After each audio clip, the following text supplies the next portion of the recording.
Vamos lá, pessoal. Bom dia, bom dia. Obrigado pela presença de vocês. Vamos dar continuidade à nossa matéria de geografia, que a gente precisa caminhar, a gente precisa correr. Então, a gente está falando que começou a falar do mês passado para cá sobre indústria. E a gente começou a falar sobre a importância da indústria, a gente começou a falar um pouquinho sobre como que a indústria é extremamente necessária para que um país seja desenvolvido. Não existe nenhum país do planeta Terra que seja forte sem ter indústria forte. Tá? A indústria ela é totalmente necessária para que um município se desenvolva. Um dos principais problemas que a gente tem em Magé é a falta de grandes indústrias. Por quê? A indústria gera emprego, a indústria gera renda, a indústria gera impostos, isso tudo movimenta a economia. Então, Magé já teve períodos bem mais importantes no momento que você tinha indústrias funcionando aqui. As nossas indústrias ainda são poucas comparadas à que nós temos atualmente. Tá? E isso daí afeta muito a nossa economia. Muitos precisam sair da nossa região porque você não tem emprego. E grande parte desse emprego, principalmente os empregos que pagam um salário um pouco melhores, estão relacionados à indústria. Tá? Então, esse é um problema sério que a gente tem aqui na nossa região.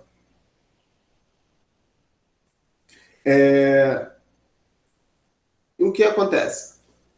Você tem vários tipos de indústria. A gente falou na aula passada que a indústria ela surgiu a partir das revoluções industriais. Ela surge primeiro na Inglaterra, se espalha pelo mundo, ela vai para outras regiões do planeta, ela se expande por toda a Europa, se expande pelos Estados Unidos, pelo Japão, até chegar aos países subdesenvolvidos como o Brasil. Tá?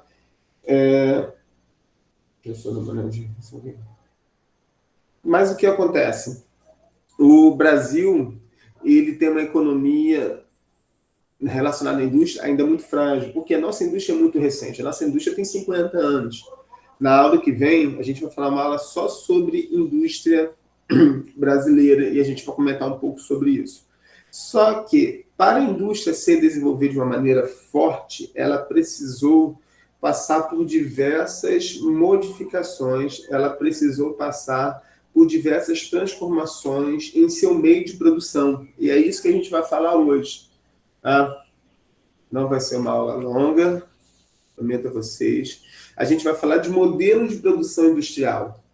Nós vamos falar sobre Taylorismo, sobre Fordismo, sobre Toyotismo, e a gente pode comentar um pouquinho sobre Volvismo, mas ele não é o mais importante dessa aula. Tá? O que cai mesmo em provas são o Taylorismo, Fordismo e o Toyotismo. Tá? Ok, espero que todos estejam vendo esse slide. Se você não estiver vendo, me avise. Deixa eu tentar botar aqui em...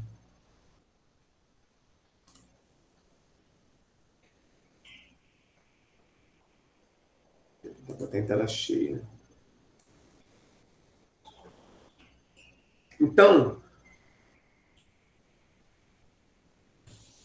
o modelo de produção. O que seria produção industrial? Seria a maneira de você acelerar a sua produção. Para isso, você precisa arrumar métodos, maneiras de você organizar o trabalho numa indústria, organizar o espaço industrial. Essas ideias que eu vou comentar com vocês servem muito para os dias de hoje. Hoje em dia, se você for no supermercado, o supermercado tem toda uma organização que não é feita assim de uma maneira desorganizada. Bom, não é feito de uma maneira desorganizada. Se quiser falar, pode falar, tá, gente? Se não estiver vendo a imagem aqui. Como assim, professor? Quer ver? Eu vou dar um exemplo. Se você for no mercado, repare que o açougue nunca fica próximo ao caixa do supermercado. Por quê? Porque em vários momentos você só vai no mercado comprar uma carne. Você vai lá comprar 1 quilo de frango, 1 quilo de peito de frango. Atualmente comprar carne está muito caro. Então vou comprar carne vermelha, comprar peito de frango. repare que ela está no final do mercado. Então, para isso, você precisa passar por todo o mercado até chegar lá, para depois retornar e pagar no caixa. Quando você chega no caixa, tem aquele monte de docinho vendendo, onde você acaba perdendo dinheiro ali. Então, tudo é feito de propósito. Se você for numa loja grande, o setor de troca da loja não é próximo à entrada, ela fica distante. Por quê? Para você poder se movimentar. Então, nada é feito por acaso. Tudo é feito pensando em você consumir. E essa ideia que a gente tem no comércio, na verdade, ela foi adaptada da indústria. Tá? E isso que eu quero que vocês entendam. A gente vai explicar métodos de organização da indústria aqui, que vale muito para, hoje em dia, para tudo. Então, a produção industrial. Desde o início do século XX, a indústria passava por muitos processos de transformação. O início do uso do petróleo, energia elétrica, além do surgimento da siderúrgica. O que é siderúrgica, gente? É um lugar que transforma ferro em aço. Não existiria automóvel se não tivesse aço. Não se acha aço na natureza. O aço, ele é encontrado... Onde, professor? O aço é encontrado... Perdão, o aço é transformado a partir do minério de ferro. Você precisa aquecer ele a uma determinada temperatura, e quando você aquece ele em uma temperatura bem elevada, você consegue tirar as impurezas desse minério de ferro e assim produzir o aço. O aço, ele é extremamente importante, que você consegue moldar ele em peças pequenas. Se você pegar seu celular, vai ter um monte de pecinha microscópica ali que é feita de aço. O minério de ferro, isso não era possível.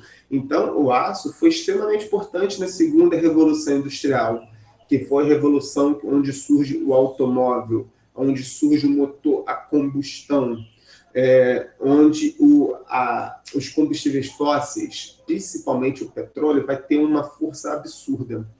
Então, a indústria começa a produzir muito, só que a indústria é um lugar totalmente desorganizado, é um lugar muito bagunçado, é um lugar onde, só para vocês terem uma ideia, eles contratavam crianças somente para pegar as coisas que caíam no chão.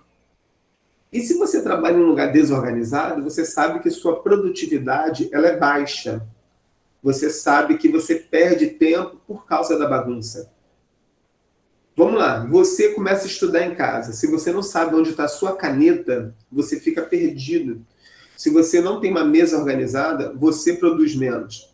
Se você vai arrumar a sua casa e você começa a lavar o banheiro, para pela metade, começa a varrer a sala, também para. Daqui a pouco você está lavando louça. Daqui a pouco você trabalhou muito, mas não fez nada. Se você não tem uma organização no seu trabalho, isso daí afeta diretamente a sua produtividade, diminuindo o quê? O seu lucro. E a ideia principal de uma indústria é o quê? Ter lucro, porque o lucro é o quê? É o seu capital. Perdão, o lucro será o seu retorno, o retorno do seu capital. Então, você precisa organizar. Então, a indústria, até o início do século XX, ou seja, durante 150 anos, ninguém pensou nisso, em tentar, pensou a fundo, em tentar uma maneira de você organizar para poder o quê? Acelerar a sua produtividade. Tá? Só que, a partir do início do século XX, nos Estados Unidos, vão surgir métodos de organização da indústria que vai modificar tudo.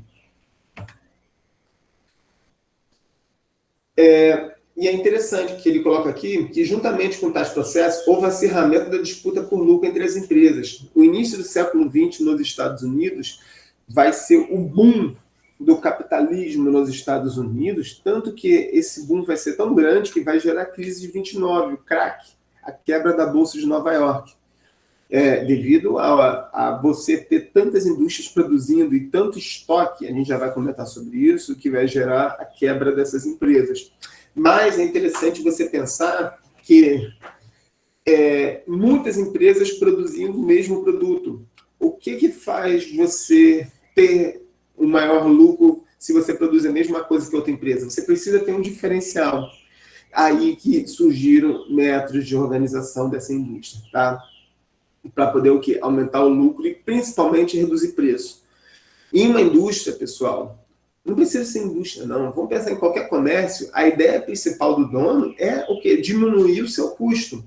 Você tenta diminuir o seu custo ao máximo, porque se você diminuir o seu custo, você pode reduzir o preço e vender mais e ter maior lucro. Essa é a principal ideia. Por isso que você nunca vai receber o seu salário correto de acordo com aquilo que você trabalha. Se você trabalha em uma loja, você produz para o seu patrão 10 mil reais de lucro, no máximo que você vai tirar é tipo 2 mil reais. Mas você produziu para ganhar 10 mil. Mas o patrão nunca vai te pagar 10 mil. Por quê? O lucro que ele tem é em cima do seu trabalho. Se ele pagar o seu salário, tudo aquilo que você produziu, ele não terá o lucro. Por isso que o seu salário sempre será abaixo daquilo que você produz. Se o seu salário está de acordo com aquilo que você produz, se prepare que você será demitido. Por quê, professor? Porque o lucro do patrão está em cima da sua produtividade. Então, você precisava de maneira de você aumentar essa produtividade e reduzir o seu custo de produção. Para isso, nós tivemos 2 modelos produtivos iniciais que mudaram bastante a história. Tá? O primeiro de todos foi o Taylorismo, depois o Fordismo e mais tarde o Toyotismo. Tá? Mas esquece um pouquinho o Toyotismo, vamos ficar mais em Taylorismo e Fordismo. Tá bom? Vamos lá. Taylorismo. Taylorismo foi criado pelo engenheiro mecânico Frederick Winslow Taylor. O Taylorismo é um sistema que consiste na divisão do trabalho e especialização do operário em uma só tarefa. O que acontece? Na indústria, você não tinha uma divisão do trabalho. A indústria era um local onde as pessoas faziam os mesmos trabalhos. Como assim? Vamos pensar nesse bichinho da minha filha aqui. Aqui você precisa de alguém para poder produzir o plástico, moldar o plástico, que depois precisa de alguém para poder pintar ele até produzir. Então, antes do Taylorismo, uma pessoa só fazia esse bichinho. Então, vamos dizer que uma pessoa só produzia o plástico é mais complicado, né? Moldava, e principalmente na pintura. Uma pessoa só pintava tudo. Então, vamos dizer que por dia eu conseguia pintar 20 bichinhos desses aqui. 20. Só que o Frederick Taylor percebeu que se ao invés de eu botar uma pessoa só trabalhando, eu dividisse esse trabalho, eu poderia aumentar a produtividade. Como assim, professor? Ao invés de, vamos pensar na pintura, eu pintar tudo, eu vou trabalhar agora só pintando de azul o bichinho. Outro vai trabalhar pintando os olhos. Outro vai trabalhar pintando o nariz. Outro vai trabalhar pintando essa barbicha aqui, que eu nem sei o nome disso. Ou seja, agora eu não tenho mais uma só pessoa produzindo esse bichinho. Antes eu produzia 20, sozinho. Agora eu tenho 5 pessoas trabalhando.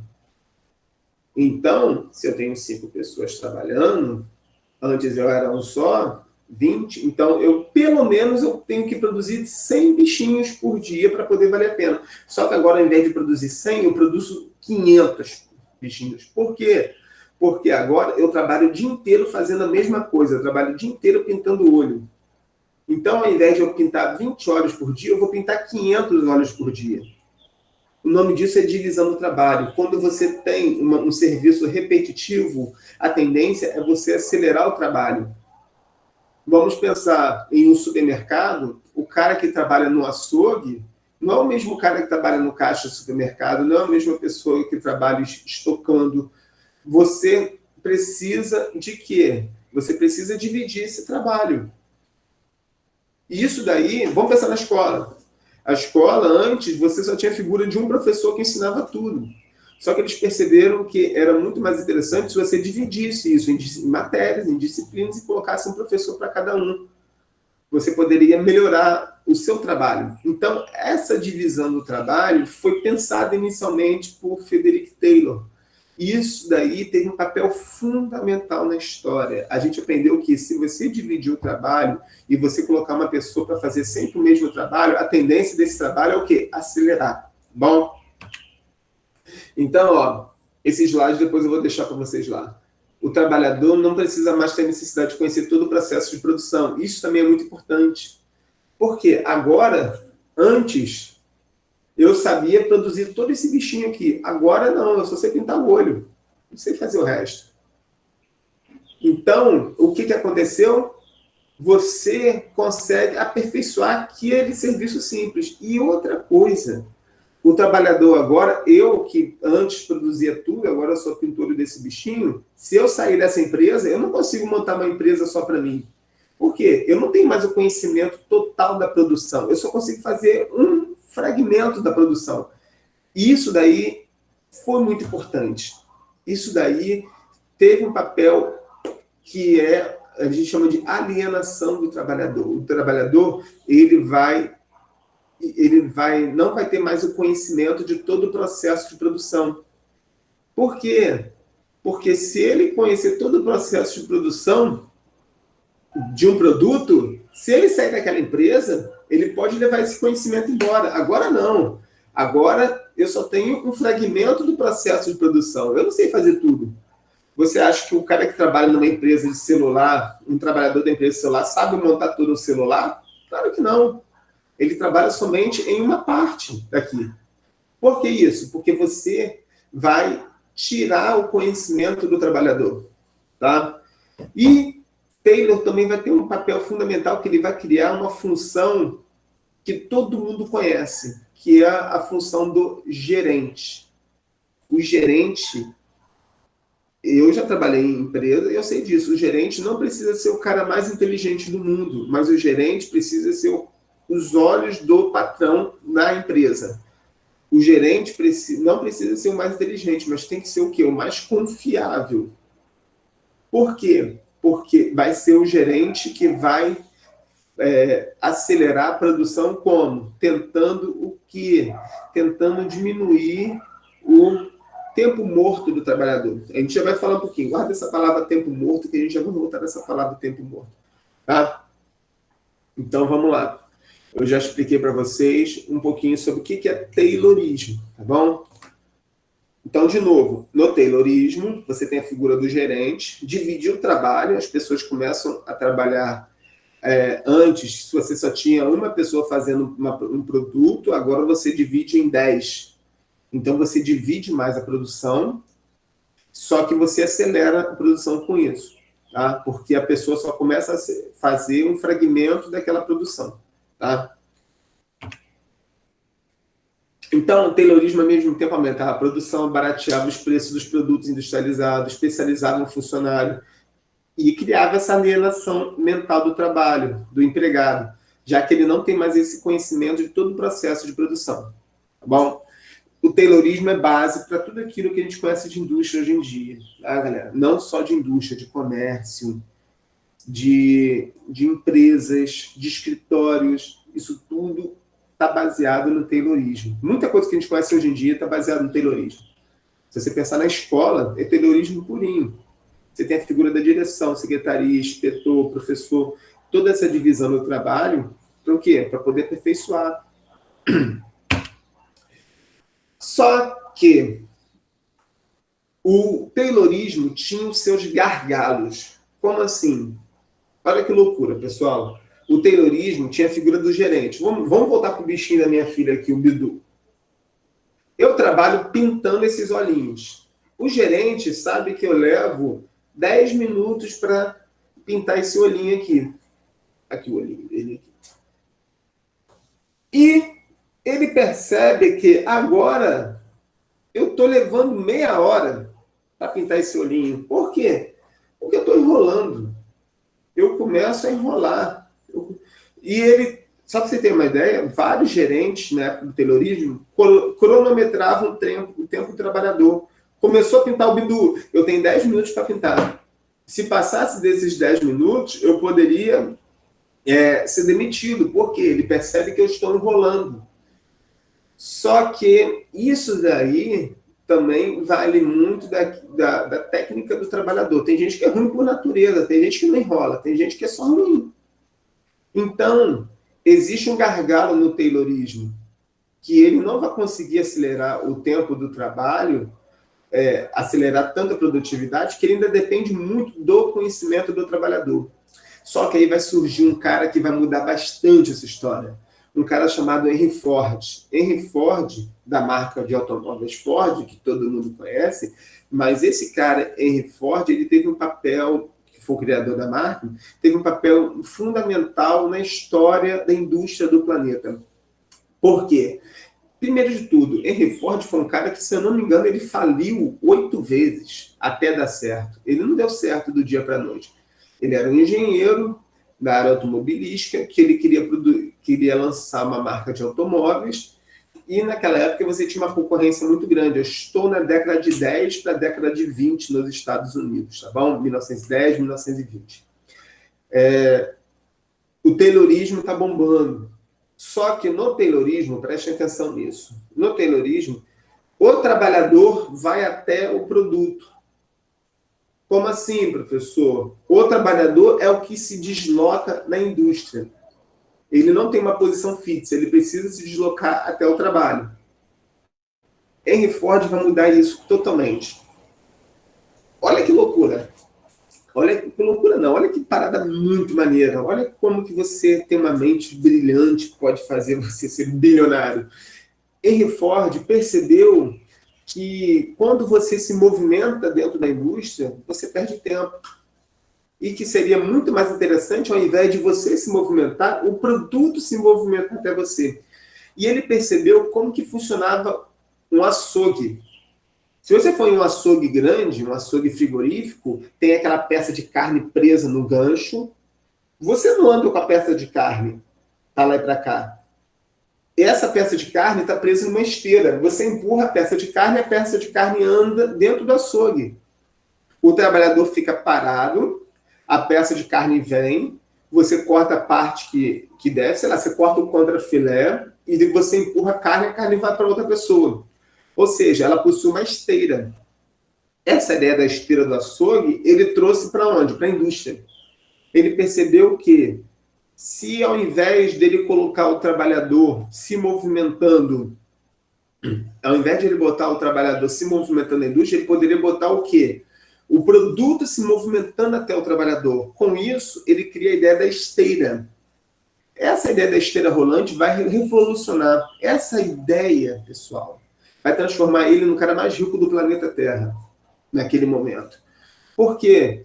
Porque ele vai conseguir aumentar a produtividade de uma maneira muito grande, muito grande. Aqui você tem um pouco dessa figura da esteira. Ele lança o Ford T, que vai ser o carro mais produzido no mundo. Até pouco tempo atrás, se não me engano, era o carro mais produzido no planeta Terra, o Ford T. Acho que é o Fusca hoje em dia, para não falar besteira.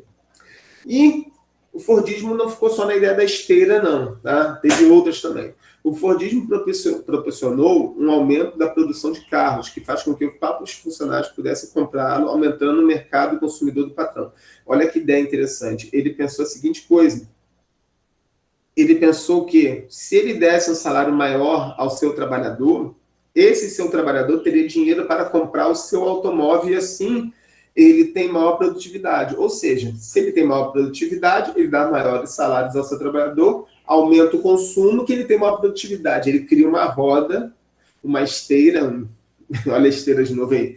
Ele cria, vamos dizer que essa roda aí do consumo paga maiores salários ao trabalhador, o trabalhador vai ter maior consumo, que consome o seu próprio produto, você aumenta o lucro, aumenta o salário e assim vai. Tá? Essa é a ideia do Fordismo. Só que o Fordismo também teve outras ideias. Primeiro de tudo, ele vai dividir o trabalho ao máximo. Como assim? Antes eu falei que era um só produzindo esse cachorrinho. Depois passou a 10 pessoas. Agora no Fordismo ele bota 50. Só que antes eu produzia 10. Com 10 pessoas eu produzo 500. Agora com 50 pessoas eu vou produzir 50 mil por dia. Por que isso? Porque ele entende que, se ele dividir o trabalho ao máximo, você consegue acelerar. E a esteira que vai ter o controle do seu tempo. Ele consegue acabar com uma coisa que a gente chama de tempo morto. O que é tempo morto? O tempo morto, gente, é isso aqui que eu acabei de fazer. Eu não recebo salário para ficar bebendo água. Eu recebo salário para poder dar aula. Então, o tempo morto é aquele negócio quando você vai no banheiro, dá uma enrolada lá no trabalho. É a famosa morcegada, tá? É aquela enrolada que a gente dá. Só que em uma indústria, agora, como que você vai enrolar se o produto está passando na esteira? Exemplo, numa indústria de celular, o cara está lá, ele precisa botar a tela. O produto está passando por ele. Se ele não botar a tela aqui, o produto vai embora. Então, ele faz um serviço simples, repetitivo, só que constante. Não para de trabalhar. Não para. E o que acontece? Você, então, tem um produto simples, o seu trabalho é muito simples, só que você vai repetir ele o tempo inteiro e você agora não tem mais tempo para enrolar. Exemplo, para você ir ao banheiro, você precisa chamar o gerente bota outra pessoa no seu lugar. Então, você não consegue o quê? Ter tempo morto. Não tem tempo morto mais. Você vai acelerar a sua produtividade ao máximo, tá? E outra coisa, você vai padronizar a produção ao extremo. Aqui tem uma chargezinha dizendo que ele vai se aposentar e não sabe o que vai fazer, andar até o fim dessa linha de montagem, descobrir o que estou fazendo há 30 anos. Por quê? O cara trabalha há 30 anos fazendo a mesma coisa. As pessoas trabalhavam 30 anos colocando um parafuso. Por quê? Porque é um serviço simples, repetitivo e você consegue fazer ele de uma maneira acelerada. E essa aceleração vai se dar conta pela esteira. Tá bom? A esteira que vai dizer se você vai fazer rápido ou se vai fazer devagar. Só que no Fordismo ele tinha um problema, que era a padronização. Todos os produtos eram iguais. E eles tinham a ideia do estoque. Estocava o produto, por quê? O carro que era produzido hoje podia ser vendido daqui a 2 anos, que o produto era igual. Hoje em dia a gente sabe que não é assim que funciona. Tá bom? Até que surge o toyotismo. Mas vamos lá. Só para a gente entender o contexto histórico. Em 1929 tem a quebra da Bolsa de Nova York. O Fordismo ele vai ter uma crise muito grande. O Fordismo vai ter um papel fundamental nessa crise. Por quê, professor? Porque no Fordismo você vai ter a ideia do estoque ao máximo. As empresas estocavam produção, contando com a venda, e no momento que o estoque era tão grande que as empresas começaram a não ter mais capital para produzir, não tinha mais para quem vender. Tem a Primeira Guerra Mundial também, que vai ter um papel fundamental aí. Com isso, as empresas começam a quebrar, que o ápice disso é em 1929, com a quebra da Bolsa de Nova York. O professor de História pode explicar isso melhor do que eu, mas só para você ter uma ideia de como que o Fordismo teve um papel importante nessa quebra da Bolsa de Nova York. Vai entrar uma crise muito grande mundial, e no final vai ter a Segunda Guerra Mundial, e a partir da década de 50 para a década de 60, o Japão começa a ganhar destaque mundial na sua indústria. E talvez o principal destaque dessa época vai ser a fábrica Toyota, onde um japonês chamado Itachi Ono, ele vai criar um sistema de produção muito diferente do Fordismo, mas esse sistema de produção vai estar até os dias de hoje, tá bom? Ele vai criar um negócio chamado toyotismo, tá? O que acontece? Vou dar uma aceleradinha para a gente fechar em 5 minutinhos aí. Na década de 40, o Japão tinha uma economia muito pequena comparada aos outros. Então, ele não tinha espaço, ele não tinha território, ele não tinha matéria-prima para poder estocar. Lembra que eu falei que o Fordismo estocava a produção? Estocava. Hoje em dia, você não tem grande estoque de produção. Filha, não. Agora não.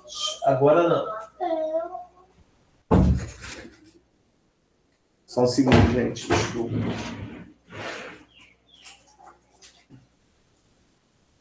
Mas o que acontece? Aqui, Mariana. Desculpa. Hoje em dia você tem uma produção muito grande. Desculpa, só me concentrar de novo. Minha filha me quebrou aqui. Então, o Japão, a gente estava falando que no Fordismo estocava muito. Hoje em dia a gente sabe que o estoque não é uma coisa boa. O estoque significa que seu dinheiro está parado.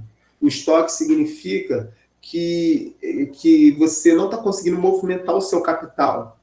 E toda essa ideia do estoque ser uma coisa ruim, isso daí vem muito do toyotismo. O toyotismo tinha a ideia de você ter estoque zero, estoque mínimo.